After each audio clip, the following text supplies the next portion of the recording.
Hello students. तो आज के लेक्चर में हम डिस्कस करने वाले हैं फर्स्ट लॉ ऑफ थर्मोडायनेमिक्स को, और it is also known as law of conservation of energy. उसी से रिलेट करता है। इस लॉ के अकॉर्डिंग क्या है, energy can neither be created nor be destroyed but it can be transformed from one form to another form.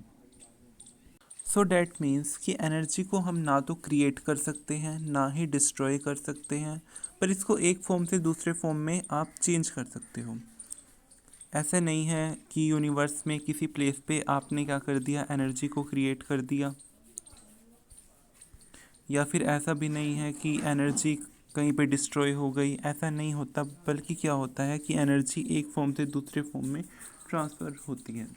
For example in winter season जब हमें ठंड लगती है तो हम क्या करते हैं, अपने हैंड्स को रब करते हैं।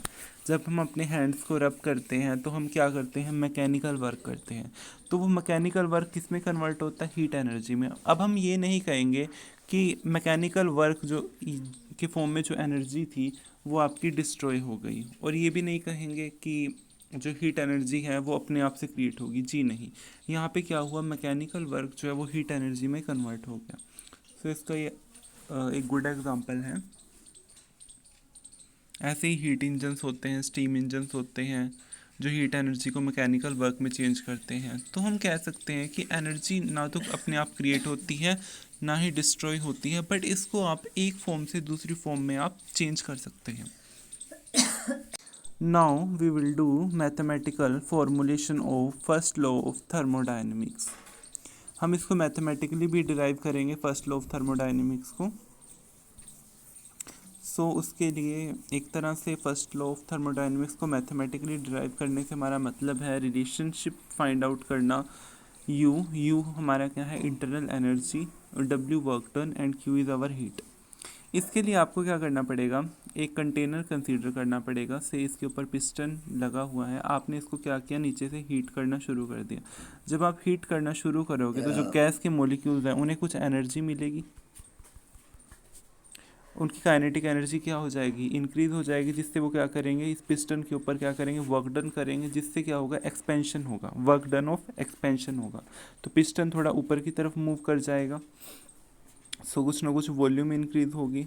अगर स्टार्टिंग में इसकी इंटरनल एनर्जी U1 थी, तो बाद में जब कुछ वर्क डन हुआ उसके बाद जो इंटरनल एनर्जी है वो क्या हो जाएगी, U2 हो जाएगी। हमने वही लिखा, इनिशियली हमारे पास इंटरनल एनर्जी की वैल्यू U1 थी और फाइनल जो है इंटरनल एनर्जी की वैल्यू U2 थी। और जो फाइनल इंटरनल एनर्जी है, अब हम ये देखना चाह रहे हैं कि जो फाइनल इंटरनल एनर्जी है उसकी वैल्यू किसके इक्वल आएगी। अब देखिए, जो इनिशियल में इंटरनल एनर्जी की वैल्यू थी उसी में कुछ ना कुछ इंक्रीज़ आया, तभी जो इंटरनल एनर्जी है वो U2 हो गई हमारे पास। वो कैसे हुई कि आपने इसको हीट किया। तो इंटरनल एनर्जी क्या होती है, जो एनर्जी सिस्टम के अंदर स्टोर होती है उसे हम इंटरनल एनर्जी कहते हैं। जब आपने इसको हीट किया, हीट करने से क्या हुआ, सिस्टम के अंदर ये हीट एनर्जी स्टोर हो गई। प्लस में क्या आ जाएगा, क्यू। इनिशियली U1 थी, फिर उसके अंदर क्यू स्टोर हो गई, और फिर कुछ ना कुछ वर्क डन हुआ, वर्क डन भी एनर्जी की फॉर्म में हुआ, तो वो भी इसी सिस्टम के अंदर स्टोर हो गई। U2 is equals to U1 plus Q plus W. एक बार मैं दोबारा एक्सप्लेन कर देता हूँ क्या हुआ। बेसिकली हम कंटेनर कंसीडर कर रहे हैं, उसके ऊपर हमने एक पिस्टन लगाया हुआ है और हम उस कंटेनर को हीट करते हैं, और कंटेनर के अंदर फिल है गैस।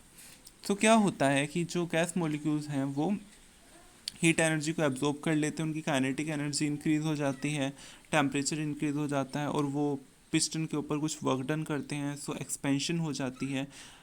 इनिशियली हम लेके चले कि हमारी इंटरनल एनर्जी U1 थी, तो फाइनल इंटरनल एनर्जी क्या होगी, इंक्रीज़ होगी। ऑब्वियस सी बात है, क्योंकि सिस्टम के अंदर जो स्टोर्ड एनर्जी है वो ज़्यादा हो गई है। वो किसकी इक्वल आएगी, U1 जो इनिशियल थी, प्लस जो आपने कुछ ना कुछ वर्क डन किया उसके इक्वल वर्क डन हुआ, प्लस जो हीट एनर्जी एब्जॉर्ब की सिस्टम ने, इन तीनों के सम के इक्वल आएगी। Students, U2 is equals to U1 plus Q plus डब्ल्यू। हमने क्या किया, U2 माइनस U1 निकाल लिया, which is equals to q plus डब्ल्यू। U2 माइनस U1 को I can write U2 minus U1 is equals to delta U, और you can say DU। आप U2 माइनस U1 के प्लेस पे delta U लिख सकते हैं, वही हमने लिखा। W इधर पॉजिटिव था, उधर जाके नेगेटिव हो गया LHS में जाके, हमने थोड़ा सा रीअरेंज करके लिख लिया delta U plus minus W is equals to Q। Okay, जो ये माइनस डब्ल्यू है इसको हमने कैपिटल डब्ल्यू लिख दिया। ये क्या रिप्रेजेंट कर रहा है minus W? Minus W represent कर रहा है कि सिस्टम ने वर्क डन किया। जब भी सिस्टम वर्क डन करता है तो वो हमेशा नेगेटिव होता है, तो हमने यहाँ पे माइनस डब्ल्यू को कैपिटल डब्ल्यू जो है वो यहाँ पे लेट कर लिया, because it is the work done by the system. So हमारे पास एक रिलेशन आ गया, Q is equals to delta u plus p delta v. So this is the mathematical formulation of first law of thermodynamics, that is the relationship between internal energy, work done and heat energy. So students, next हम बात करने वाले हैं enthalpy की।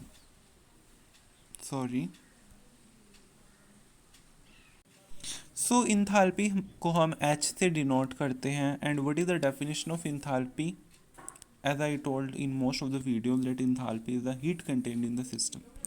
जो भी आपका system है, से इसमें गैस के मॉलिक्यूल्स हैं, जो भी इसके अंदर हीट कंटेन होगी उसको हम बोलते हैं इंथैल्पी। H से हम इसको रिप्रेजेंट करते हैं। So heat contain the system वो हम Q के इक्वल लिख सकते हैं। सो फर्स्ट इक्वेशन से हम लिख सकते हैं, if there is no variables so we can write H is equals to U plus PV। First law of thermodynamics से ही जस्ट हमने लिखा है। सो H1 इज इक्वल्स टू, अगर हम से इनिशियली जो है किसी भी सिस्टम की जो इंथैल्पी की वैल्यू थी वो H1 थी, तो उसकी इंटरनल एनर्जी U1 थी, प्लस प्रेशर हमने कांस्टेंट रखा हुआ है। अगर हम इस इक्वेशन से देखें सो चेंज क्या हो रहा है, एक तो इंटरनल एनर्जी चेंज हो रही है, एक वॉल्यूम चेंज हो रही है, प्रेशर जो है वो कांस्टेंट रह रहा है। और एक और चीज़ मैंने आपको आई थिंक बताना रह गई कि जो हम वर्क डन है उसको प्रेशर और वॉल्यूम के टर्म्स में भी रिप्रेजेंट कर सकते हैं, P डेल्टा V। अब ये कैसे आया वो भी मैं आपको जस्ट एक बार एक्सप्लेन कर देना चाहता हूँ। As we know pressure is equals to force upon area. Okay, so force is equals to pressure into area. So अगर हम वर्क डन की बात करें, वर्क डन क्या होता है? Force into displacement. डिस्प्लेसमेंट को से L से नेम दे दो, तो फोर्स क्या हो जाएगा? Pressure into area into length. So हम कहाँ पे पहुँचे? Work done is equals to pressure into area into length. So work done की वैल्यू क्या आ गई? Pressure into area into length. ये क्या रिप्रेजेंट करता है? वॉल्यूम को। ठीक है, एरिया इनटू लेंथ आपका क्या होता है? वॉल्यूम। 3 डायमेंशन वॉल्यूम के भी मीटर क्यूब होगी यूनिट, और एरिया इनटू लेंथ की भी क्या होगी? मीटर क्यूब होगी। अगर there is change in work done so there is change in volume. जब आपने देखा कि जब हमने वर्क डन किया था सिस्टम के ऊपर तो उसकी वॉल्यूम में कुछ चेंज हो गया था, प्रेशर में कोई चेंज नहीं था, pressure is taken as constant. जब गैस ने वर्क डन किया था पिस्टन के ऊपर तो वॉल्यूम इंक्रीज हुई थी, तो वही चीज़ है। सो हम वर्क डन को इसके इक्वल लिख सकते हैं, ये मैंने आपको एक्सप्लेन कर दिया। सो H1 जब इनिशियली इंथैल्पी की वैल्यू U1 प्लस PV1, और H2 क्या है आपका? H2 को जब फाइनल जो इंथैल्पी की वैल्यू है वो आपकी है U2 plus PV2। So students we are interested in calculating the delta H, that is change in enthalpy. So change in enthalpy की वैल्यू क्या आएगी? H2 minus H1। चेंज कैसे निकालते हैं? फाइनल माइनस इनिशियल, यही रहता है, H2 माइनस H1। सो H2 की वैल्यू पुट की, H1 की वैल्यू पुट की, so we get delta H is equals to U2 plus PV2 minus U1 minus PV1। So U2 minus U1 को एक side लिख लिया, और प्रेशर कॉमन था इन दो टर्म्स में से, प्रेशर कॉमन था तो उसको कॉमन निकाला, V2 माइनस V1 लिख दिया। अब U2 माइनस U1 आपका क्या होगा? Delta U, that is represents the change in internal energy, and P into delta V represent the change in volume. So from equation number 1 and 2, what we get? What is our equation 1? This is our equation number 1 and this is our equation number 2. हम क्या कह सकते हैं? Delta U plus P delta V किसके equal आ गया? इसमें एक side common है तो हम इन दोनों को इक्वल लिख सकते हैं, Q is equals to delta H। First और सेकंड से हम यही लिख सकते हैं। और हमने प्रेशर क्या ले रखा है यहाँ पर, कांस्टेंट ले रखा है, because there is no change in pressure, तो QP is equals to delta H। And जो हमारी ये फर्स्ट लॉ ऑफ थर्मोडाइनमिक्स से आया, Q is equals to delta U plus P delta V, if volume is taken as constant. अगर volume constant है तो change in volume क्या आएगा, ज़ीरो आएगा। अगर वो कांस्टेंट है तो उसमें कोई चेंज नहीं आएगा, तो Q आ जाएगा QV when volume is constant is equals to delta U। So हमने वही लिखा है कि QP क्या है, heat at constant pressure that is delta H, heat at constant volume that is delta U। So I think आपको ये clear हो गया होगा हम कैसे राइट कर रहे हैं। सो इससे नेक्स्ट वीडियो में हम बात करेंगे what is heat capacity. Thank you very much for watching the video.